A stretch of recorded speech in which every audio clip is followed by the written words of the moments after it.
सिर्फ एक पानी की बूंद ने उसकी मौत को और भी तड़पदार बना दिया। उस मासूम बच्चे को रैबीज हो गया था। मरते वक्त उसने अपने पिता से कहा, पापा पानी दो। लेकिन जैसे ही उसके सामने पानी लाया गया, उसका शरीर बेकाबू होकर कांपने लगा। उसकी आंखें फटकर बाहर निकलने लगीं और गले से अजीब सी डरावनी आवाजें निकलने लगीं। उसने पानी को देखते ही जोर जोर से चीखना शुरू कर दिया। सोचिए, जिस बच्चे ने कभी प्यास लगने पर पानी की एक एक बूंद के लिए रोया होगा, वही बच्चा अब पानी को देखकर डर से तड़प रहा था। क्योंकि रैबीज होने पर इंसान को हाइड्रोफोबिया यानी पानी का डर लगने लगता है। यह कोई फिल्मी सीन नहीं है, बल्कि एक खौफनाक सच है। और यह सच किसी भी दिन आपके परिवार के दरवाजे पर भी दस्तक दे सकता है। रैबीज को मामूली बीमारी समझना सबसे बड़ी भूल है। यह एक बार शरीर में दाखिल हो जाए तो फिर कोई दवा, कोई इलाज इसे रोक नहीं सकता। मौत निश्चित है, और वह भी बेहद दर्दनाक। जब यह वायरस इंसान के शरीर में घुसता है तो धीरे धीरे पूरे नर्वस सिस्टम पर कब्जा करना शुरू कर देता है। सबसे पहले यह दिमाग पर असर डालता है, जिससे पीड़ित बेचैन रहने लगता है। धीरे धीरे उसके गले की मांसपेशियां सिकुड़ने लगती हैं, जिससे वह निगल भी नहीं पाता। पानी देखते ही उसकी पूरी बॉडी में झटके आने लगते हैं। वह चाहकर भी पी नहीं पाता। इस अवस्था को हाइड्रोफोबिया कहा जाता है। और इस समय इंसान एक ऐसी स्थिति में पहुंच जाता है जहां वह न खा सकता है, न बोल सकता है, न पी सकता है। बस मौत का इंतजार करता है। और यह इंतजार इतना दर्दनाक होता है कि मरीज खुद अपनी मौत की दुआ करने लगता है। डर की बात यह है कि यह वायरस इंसान तक बहुत आसानी से पहुंच सकता है। अगर किसी संक्रमित कुत्ते ने काट लिया तो खतरा है ही, लेकिन सिर्फ काटना ही नहीं। अगर उसके लार का जरा सा हिस्सा किसी खुले घाव,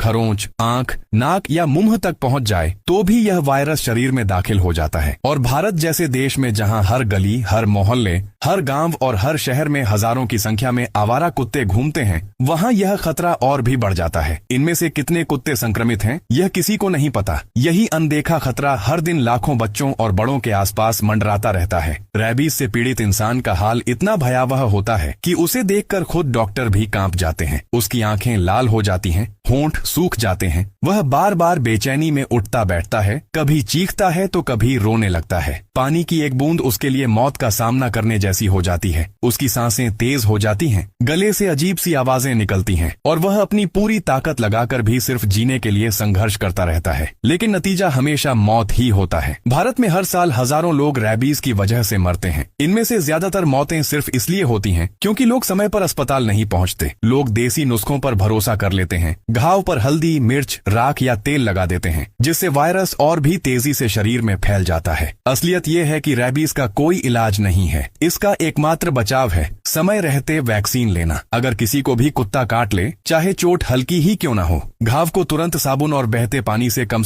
15 मिनट तक धोना चाहिए और फिर बिना देर किए अस्पताल जाकर एंटी रैबीज वैक्सीन यानी ARV लगवाना चाहिए।